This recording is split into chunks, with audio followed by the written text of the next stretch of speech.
नमस्कार, मैं कविता भारद्वाज और हम पढ़ रहे हैं पाठ साना साना हाथ जोड़ी। अभी तक हमने पढ़ा कि किस प्रकार लेखिका जो है हिमालय पर्वत के उस अनुपम अद्वितीय सौंदर्य में खो रही थी और उस समय पर उनको कुछ ऐसा दिखाई दिया जिससे उनकी जो एक तरह से उस सौंदर्य में खोई हुई थी, वो जो निद्रा थी एक तरह से वो टूटती हुई दिखाई दी। कुछ ऐसा देखा कि उनका जो है उनका हृदय जो है एकदम से टूट गया।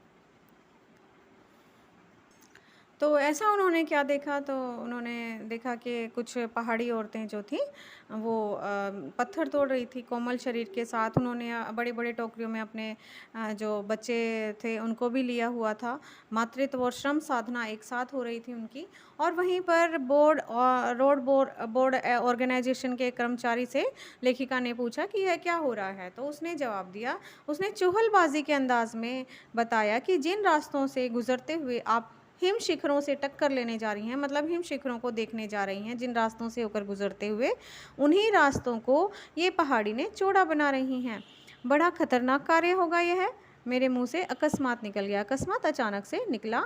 वह संजीदा हो गया, कहने लगा, पिछले महीने तो एक की जान भी चली गई थी। अब संजीदा हो गया, थोड़ा सा मतलब दुखी हो गया और वो बताता है कि पिछले महीने एक की जान भी चली गई थी। बड़ा दुस्साध्य कार्य, दुस्साध्य जिसे साधना कठिन हो, बड़ा मुश्किल काम है पहाड़ों पर रास्ता बनाना। पहले डायनामाइट से चट्टानों को उड़ा दिया जाता है, फिर बड़े-बड़े पत्थरों को तोड़-तोड़ कर एक आकार के छोटे-छोटे पत्थरों में बदला जाता है। फिर बड़े से जाले से उन्हें लंबी पट्टी की तरह बिछाकर कटे रास्तों पर बाड़े की तरह लगाया जाता है। बाड़ा मतलब रोक एक तरह से। ज़रा सी चूक और सीधा पाताल प्रवेश, और इस काम में ज़रा सी भी चूक होती है तो सीधा मृत्यु निश्चित है। और तभी मुझे ध्यान आया, इन्हीं रास्तों पर एक जगह सिक्किमी सरकार का बोर्ड लगा था जिस पर बड़े-बड़े अक्षरों में लिखा था, ever wonder who divide death to build these roads, के आप ताज्जुब करेंगे, एवर वंडर हु, कि आप ताज्जुब करेंगे, आप आश्चर्य करेंगे कि इन रास्तों को बनाने में लोगों ने मौत को भी झुठलाया है। एकाएक मेरा मानसिक चैनल बदला, उनका मन एक तरह से अलग दिशा में घूम गया। मन पीछे घूम गया। इसी प्रकार एक बार पलामू, तो उनको पिछली कोई घटना याद आ गई जब वो पलामू और गुमला के जंगलों में गई थी। वहाँ पर उन्होंने देखा था पीठ पर बच्चों को कपड़ों से बांधकर पत्तों की तलाश में वन-वन डोलती आदिवासी युवतियाँ, उन आदिवासी युवतियों के फूले हुए पाँव और इन पत्थर तोड़ती पहाड़ियों के। तो इस तरह से वो अतीत में हुई ये घटना को याद करने लगी। और इस तरह जो पत्थर तोड़ती पहाड़ियों के जो हाथों में पड़े ठाठे, मतलब एक तरह से गांठें पड़ी हुई थी।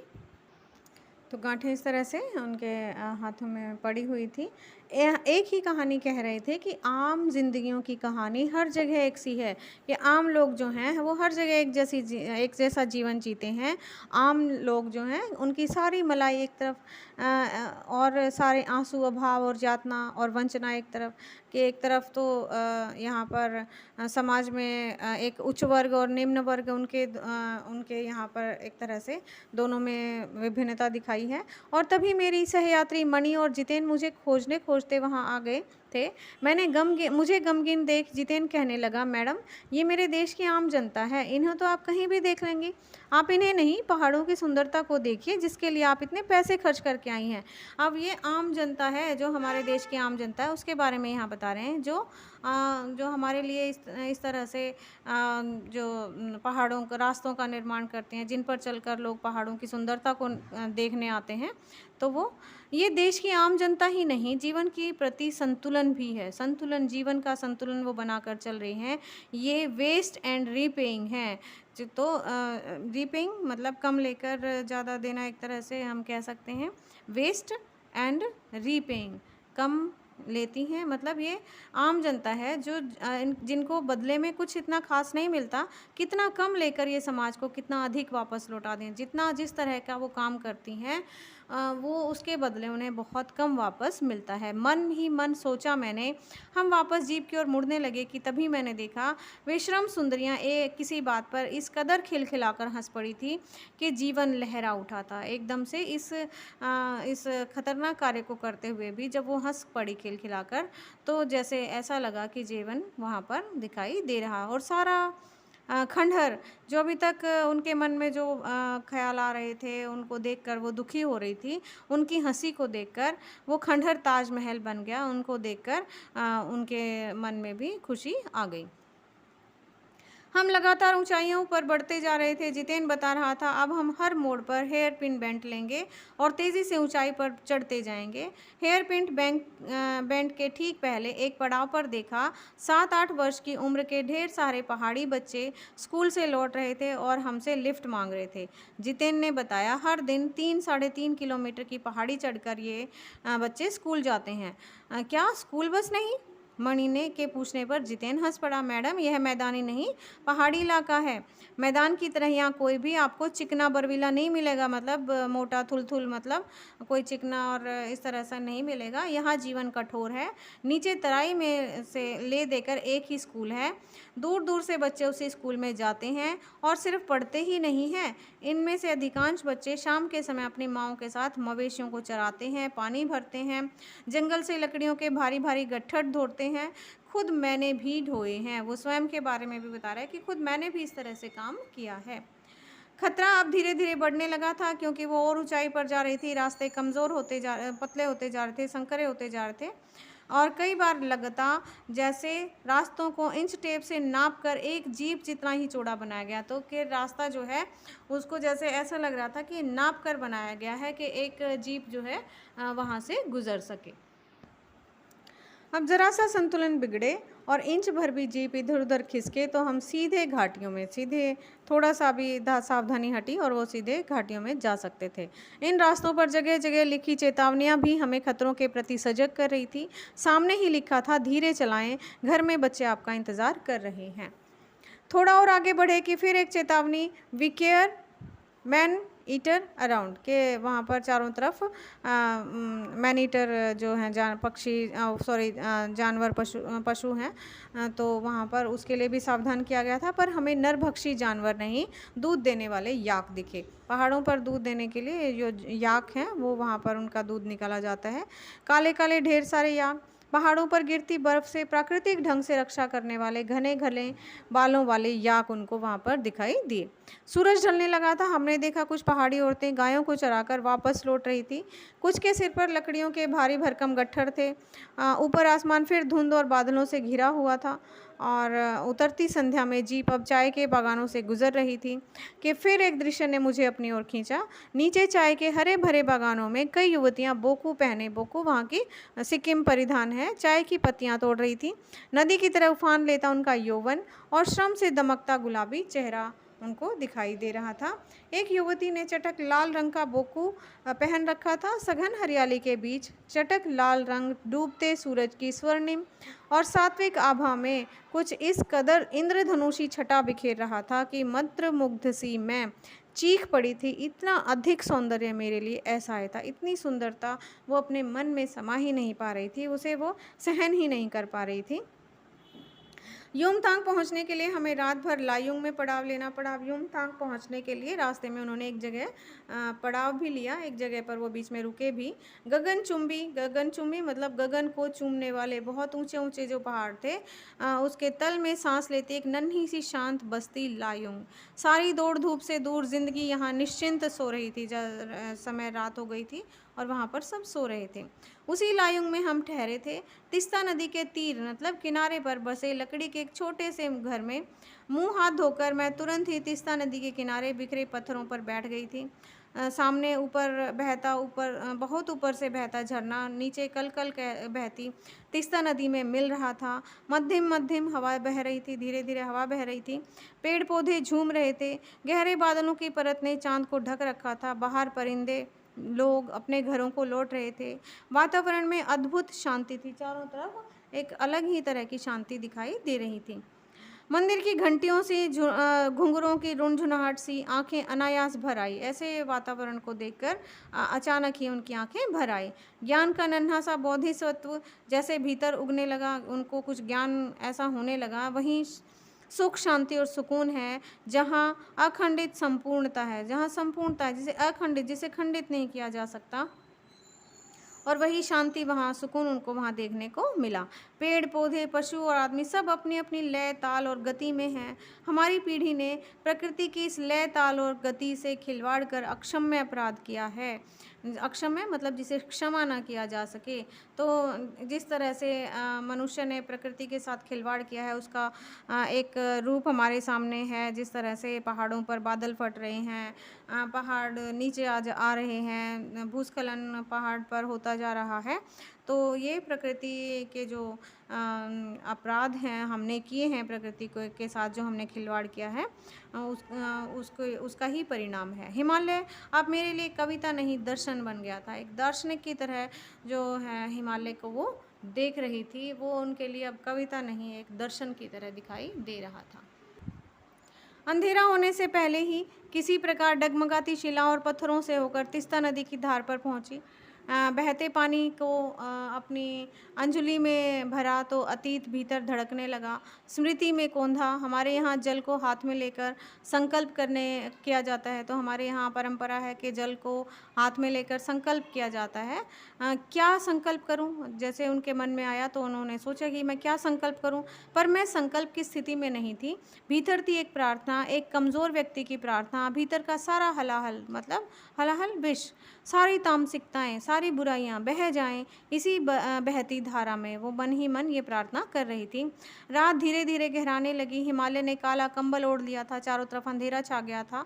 जितेन ने लकड़ी के बने खिलौने से उस छोटे से गेस्ट हाउस में गाने की तेज़ धुन पर जब अपने संगी साथियों के साथ नाचना शुरू किया, तो देखते देखते एक आदिम रात्रि की महक से परियों की कहानी सी मोहक वह रात महक उठी।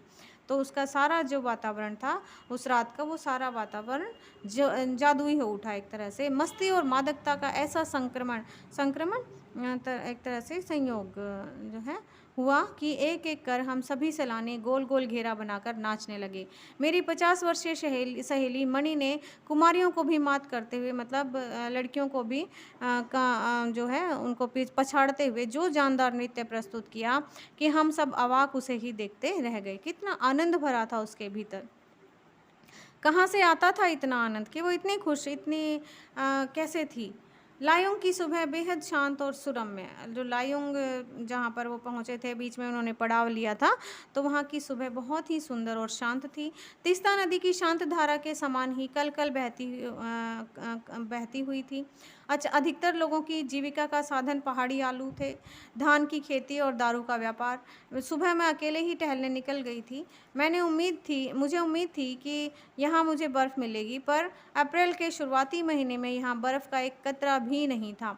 यद्यपि हम सी लेवल जब भी हम ऊंचाई मापते हैं तो हम समुद्र का जो तल है उससे मापते हैं, तो सी लेवल से 14,000 फीट की ऊंचाई पर थे। मैं बर्फ़ देखने के लिए बेचैन थी। हम मैदानों से आए लोगों के लिए बर्फ़ से ढके पहाड़ किसी जन्नत से कम नहीं होते। तो मैदानों से जो लोग ज़्यादातर लोग पहुंचते हैं बर्फ़ देखने के लिए ही, उनकी ये दिली इच्छा होती है कि वो पहाड़ों पर जाकर बर्फ़ देखें। वहीं पर घूमते हुए एक सिक्किमी नवयुवक ने मुझे बताया कि प्रदूषण के चलते स्नोफॉल लगातार कम होती जा रही है, पर यदि मैं कटाव चली जाऊं तो मुझे वहां शर्तिया बर्फ़ मिलेगी। कटाव यानी भारत का स्विट्ज़रलैंड। अब यहाँ पर बहुत ही सुंदर प्रदेश कटाव के बारे में यहाँ पर बताया गया है। कटाव जो अभी तक टूरिस्ट स्पॉट नहीं बनने के कारण सुर्खियों में नहीं आया था। सुर्खियों में मतलब उसको अभी मतलब उसकी चर्चा नहीं हुई थी, अभी उसका नाम इतना चर्चा में नहीं आया था टूरिस्ट प्लेस के लिए, और अपने प्राकृतिक स्वरूप में था। कटाव जो लायोंग से 500 फीट ऊंचाई पर था, अब जहाँ लायोंग में वो थे वहाँ से वो 500 फीट ऊंचाई पर था और करीब 2 घंटे का सफ़र था। वह नवयुवक मुझसे बतिया रहा था और उसकी घरवाली अपने छोटे से लकड़ी के घर के बाहर हमें उत्सुकतापूर्वक देख रही थी। और कि तभी गाय ने आकर बाहर थैले में रखा उसका महुआ गुड़ कर लिया, उसका निगल लिया, मतलब खा लिया। मीठी झिड़कियाँ देकर, मतलब थोड़ा प्यार से उसको हटाते हुए उसने गाय को भगा दिया था। उम्मीद, आवेश और उत्तेजना के साथ अब हमारा सफ़र कटाव की ओर। कटाव का रास्ता और ख़तरनाक था और उस पर धुंध और बारिश। अब पहले ही युमथांग का ही जो था, जो रास्ता था वो भी कितना ख़तरनाक था, लेकिन अब कटाव का रास्ता उससे भी ज़्यादा ख़तरनाक था। वहाँ पर चारों तरफ धुंध छाई हुई थी और बारिश के कारण जो थी वहाँ पर फिसलन भी थी। और जितेन जो था वो लगभग अंदाज़े से गाड़ी चला रहा था। पेड़, पहाड़, आकाश, घाटियाँ, सब पर बादलों की परत छाई हुई थी। सब कुछ बादल में था। बादलों को चीरकर निकलती हमारी जीप। खतरनाक रास्तों के एहसास ने हमें मौन कर दिया था। अब जितने खतरनाक रास्ते हो गए थे कि जीप में बैठे सभी लोग डर के मारे चुप थे। और उस पर बारिश, फिर ऊपर से बारिश भी हो रही थी। एक चूक और सब खल्लास। कि एक थोड़ी सी चूक हुई, थोड़ा सा ध्यान हटा और दुर्घटना घट सकती थी। सांस रोके हम धुंध और फिसलन भरे रास्तों पर संभल कर हमारी जीप आगे बढ़ती जीप को देख रहे थे। हमारी सांस लेने की आवाज़ों के सिवाय आसपास जीवन का कोई पता नहीं था। आसपास और कोई भी जीवन के चिन्ह वहाँ दिखाई नहीं दे रहे थे। एक नज़र पड़ी बड़े बड़े शब्दों में लिखी एक चेतावनी पर, if you are married divorce speed. अगर आप शादीशुदा हैं तो स्पीड को कम रखिए। थोड़ी ही दूर आगे बढ़े कि फिर एक चेतावनी, दुर्घटना से देर भली सावधानी से मौत टली। के दुर्घटना से देरी भली है, अच्छी है, और जरा सी सावधानी से मौत टल सकती है। करीब आधे रास्ते बाद धुंध छटी और साथ ही सृष्टि और हमारे बीच फैला सन्नाटा भी हटा। चुप्पी उनकी जो टूटी। नार्गे उत्साहित होकर कहने लगा, खटाओ स्विट्ज़रलैंड का, हिंदुस्तान का स्विट्ज़रलैंड है। मेरी सहेली मणि स्विट्ज़रलैंड घूम आई थी। उसने तुरंत प्रतिवाद किया, मतलब उसको उसकी बात को काटा। नहीं, स्विट्ज़रलैंड भी इतनी ऊंचाई पर नहीं है और न ही इतना सुंदर, मतलब कटाओ जो है वो स्विट्ज़रलैंड से भी ज़्यादा सुंदर स्थान है। हम कटाव के करीब आ रहे थे क्योंकि दूर से ही बर्फ़ से ढके पहाड़ दिखने लगे थे। पास में जो पर्वत थे वो आधे हरे काले दिख रहे थे। लग रहा था जैसे किसी ने उन पर पहाड़ों पर पाउडर छिड़क दिया हो। कहीं पाउडर बची रह गई हो और कहीं वह धूप में बह गई हो। नार्गे ने उत्तेजित होकर कहा, देखिए एकदम ताज़ा बर्फ़ है। लगता है रात में गिरी है यह बर्फ़। थोड़ा और आगे बढ़ने पर हमें पूरी तरह बर्फ़ से ढके पहाड़ दिख रहे थे। साबुन के झाग की तरह सब और गिरी हुई बर्फ़ उनको दिखाई दे रही थी। मैं जीप की खिड़की से मुंडी निकाल कर दूर तक देख रही थी। चांदी से चमकते पहाड़, बर्फ़ गिरने के कारण जो पहाड़ हैं चांदी के समान चमकते हुए दिखाई दे रहे थे। एकाएक जितेन ने पूछा, कैसा लग रहा है? मैंने जवाब दिया, राम रोचो, तो कि बहुत अच्छा। वह उछल पड़ा, अरे यह नेपाली बोली कहाँ से सीखी? अपनी भाषा के गर्व से उसकी आंखें चमक उठी कि एक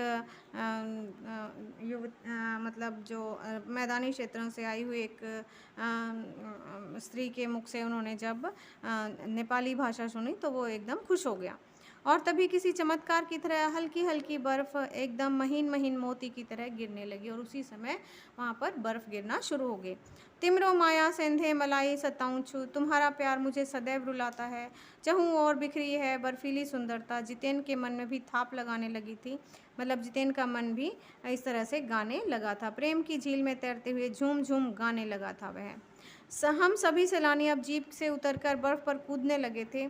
यहाँ बर्फ़ सर्वाधिक थी, घुटनों तक नरम नरम बर्फ़। ऊपर आसमान और बर्फ़ से ढके पहाड़ एक हो रहे थे और कई सैलानी, मतलब एक हो रहे थे, छूते हुए दिखाई दे रहे थे।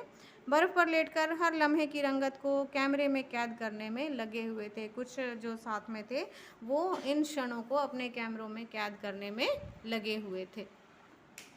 अब मेरे पाँव झनझन करने लगे थे पर मन वृंदावन हो रहा था। लोग कैमरे में कैद करने में लगे हुए थे बर्फ़ की तस्वीरें, और लेकिन उनके पैर जो झनझन करने लगे थे, बर्फ़ में जो जमने लगे थे। भीतर जैसे देवता जग गए थे।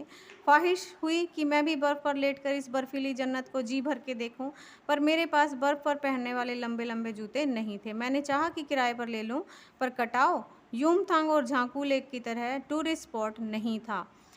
इस कारण यहाँ झांगू की तरह दुनिया भर की तो क्या एक भी दुकान नहीं थी। खैर, दनादन फ़ोटो खिंचवाने की बजाय मैं उस सारे परिदृश्य को अपने भीतर लगातार खींच रही थी। फ़ोटो की बजाय वो उस दृश्य को अपने अंदर महसूस कर रही थी, जिससे महानगर के डार्क रूम में बैठकर उसे फिर देख सकूँ। संपूर्णता के उन क्षणों में यह हिम शिखर मुझे मेरे आध्यात्मिक अतीत से जोड़ रहे थे। शायद ऐसी ही विभोर कर देने वाली दिव्यता के बीच कि ऐसे ही मौसम में शायद जो है हमारे ऋषि मुनियों में ने वेदों की रचना की होगी। जीवन सत्यों को खोजा होगा, सर्वे भवन्तु सुखिनः का महामंत्र पाया होगा।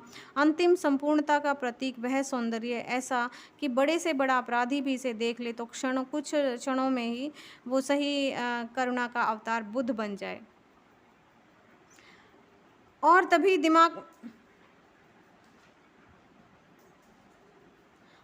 दिमाग में कौंधा कि मिल्टन ने ईव की सुंदरता का वर्णन करते हुए लिखा था कि शैतान उसे देखकर ठगा सा रह गया था और दूसरों का अमंगल करने की वृत्ति भूल जाता था। मैंने मणि से पूछा, क्या उसने पढ़ी है मिल्टन की यह कविता?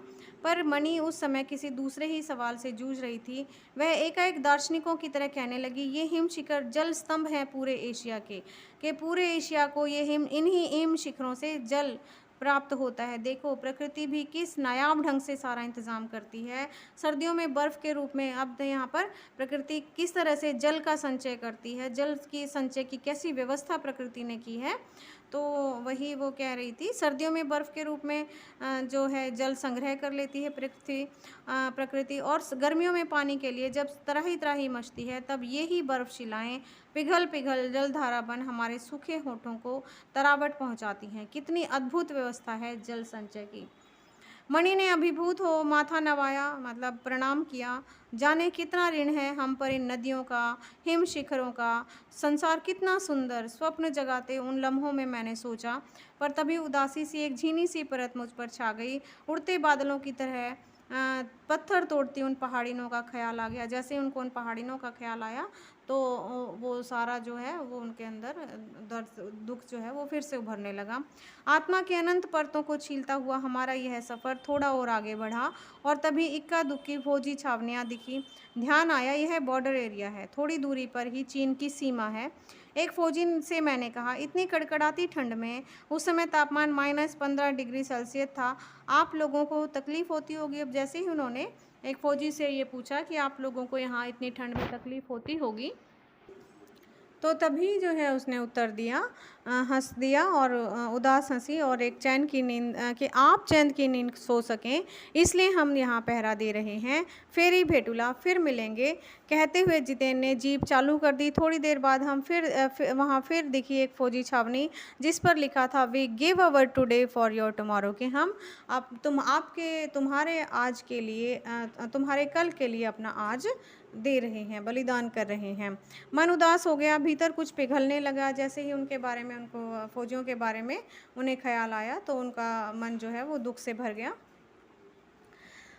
महानगर में रहते हुए कभी ध्यान ही नहीं आया कि जिन बर्फीले इलाकों में बैसाख के महीने में भी 5 मिनट में ही हम ठिठुरने लगते हैं, हमारे ये जवान पोक्ष और माघ में भी जबकि सिवाय पेट्रोल के सब जम जाता है, तैनात रहते हैं और जिन संकरे घुमावदार और ख़तरनाक रास्तों से गुज़रने भर से हमारे प्राण कांप उठते हैं, उन पहाड़ रास्तों को बनाने में जिन जाने कितनों ने अपने जीवन के मियाद से पूर्व ही ख़त्म हो गए, मतलब मृत्यु से पहले ही उनको मृत्यु आ गई। मेरे लिए यह यात्रा सचमुच ही एक खोज यात्रा थी।